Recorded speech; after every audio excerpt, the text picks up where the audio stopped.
मैं कोटा, राजस्थान का रहने वाला हूँ। मैं कोटा में अकेला रहता हूँ। मैं एक भाभी की हकीकत बात बता रहा हूँ। मेरा दिल काफी बड़ा है। मुझे भाभी से बातें करने का मन करता है। चूंकि मैं कोटा में अकेला रहता हूँ, इसलिए मैंने भानु भाभी के यहाँ खाने रहने का इंतजाम कर लिया था। भानु भाभी 33 साल की है। वह बहुत ही गुंडी किस्म की है। वह थोड़ी मोटी सी है, पर शरीर का ढांचा काफी सुंदर है। उसे देख मेरा रोंगटा एकदम खड़ा हो जाता था, तो मैं ठंडा तेल लगाकर अपने आप को शांत कर लेता था। उसका पति 55 साल का था और हमेशा बाहर काम से जाता रहता था। मैं जब घर आता ऑफिस से और तब वो अकेली होती तो मेरे साथ खुलकर बातें करती। एक दिन मैंने पूछा, आपके पति आपसे कितना प्यार करते हैं? तो वो रोने लगी और मेरे सीने से लिपट गई। मैं उसे शांत करने लगा।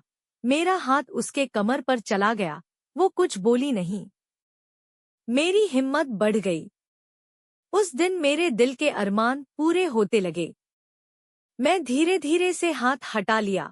वो एकदम मस्त हो गई और बोली, देखो, मैं तुम्हें अपना सब कुछ दूंगी, लेकिन एक वादा करना पड़ेगा। क्या?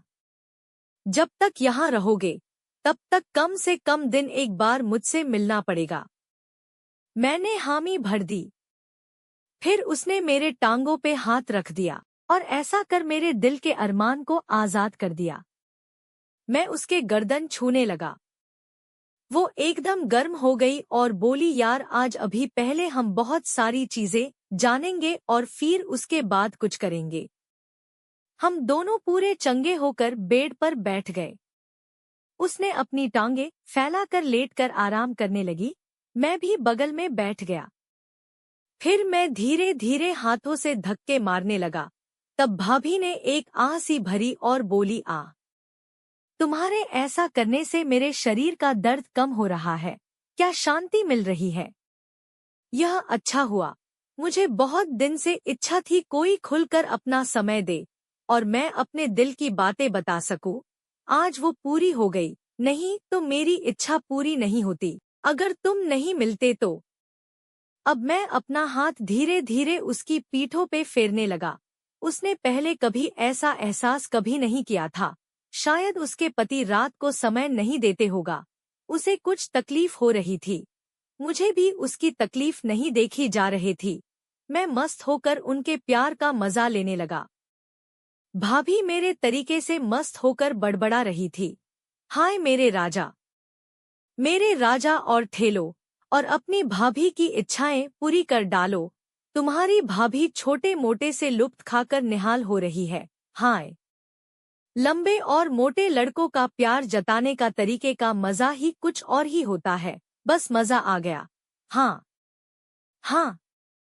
अब दोनों ने प्लान बनाया कि खड़े होकर डांस करेंगे। तुम ऐसे ही अपनी कमर उछाल उछाल कर नाच करो और आने दो अपने कमरिया को मेरी ओर। मेरी चिंता मत करो, जाने दो इसको आज।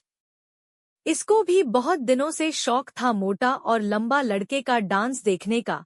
अपने कमरिया को और जोर से हिलाओ। हम लोग खड़े नाच का मजा लेते रहे और मेरी स्टेप से भाभी 2 बार झड़ चुकी थी। फिर मैंने अपना एक और स्टेप उसकी स्टेप्स में नाच ऐसा हुआ कि अंदर ही अंदर झड़ कर थक गई। फिर मैं और भाभी थक कर बेड पे ही सो गया।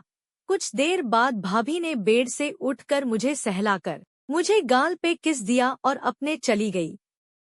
दोस्तों, आपको मेरी कहानी कैसे लगी प्लीज करें। मैं आपको बताऊंगा कि कैसे मैंने दूसरी बार भाभी की जुदाई की।